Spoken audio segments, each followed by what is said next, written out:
Calais says, I sent something to Jonathan about Susskind and his recent work on information density. It seemed relevant. Jonathan, are you here? Do you want to comment on that?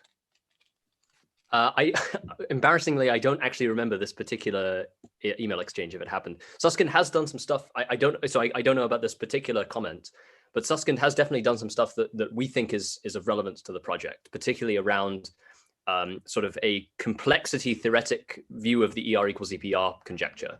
So there's this idea in sort of modern quantum gravity, which is the Einstein-Rosen equals Einstein-Podolsky-Rosen conjecture, which is hypothesizing a relationship between the if you have a pair of this is a loose explanation, but hopefully it will give you the intuition.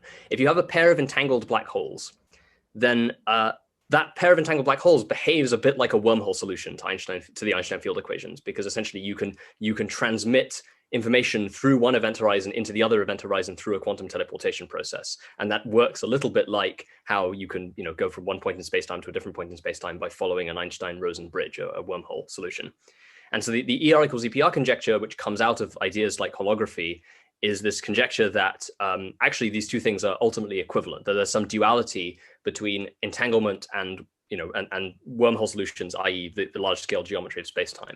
And in particular, Susskind and Doug Stanford and some other people have been responsible for formulating a complexity theoretic view of that, where the entanglement entropy of the two black holes, which is basically a measure of quantum computational complexity, is related to certain features of the classical bulk geometry of the associated wormhole.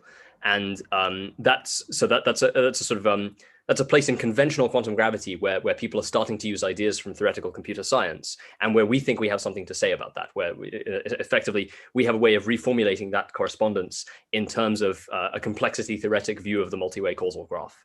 And we still don't know in complete detail how it's going to work out, or whether it's going to completely connect with things that people like Susskind have been doing. But that's definitely a kind of a correspondence that we think does exist.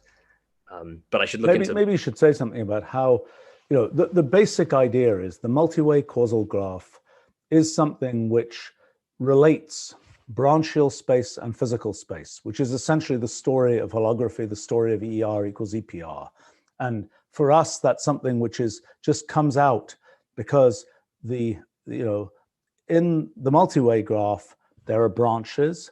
That branching process is what defines the different states of quantum mechanics and so on. And the connection between those states defines branchial space, which is sort of the space of quantum states. But there's also the idea of physical space, which is associated with, for individual states, what's the commonality of the hypergraph between those individual states. But the point is that in the multi-way causal graph, all these things are packaged together.